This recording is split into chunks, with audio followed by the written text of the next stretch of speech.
Hi, my name is Kate. In this video, I'll show you how to add a widget to your WordPress site.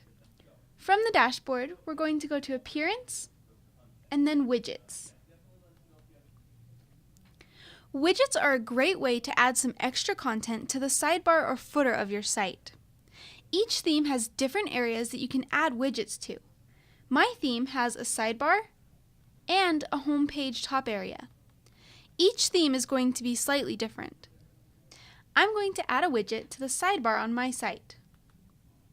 To add a widget, you can choose one of these available widgets, such as recent comments, categories on your site, or a text widget, which you can add text or HTML. I'm going to add a widget that will show the categories of blog posts that I have on my site. I'm going to call it Categories,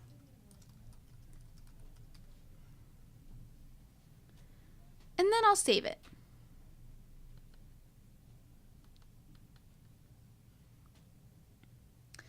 Now let's go and view the site to see how it looks. I'll scroll down, and here is the new widget that I added, which shows you all the categories that I have. Then users can easily click on, let's say, Nature, and they'll be shown all the blog posts that are tagged as the Nature category. And that's how you would add a widget to your WordPress site.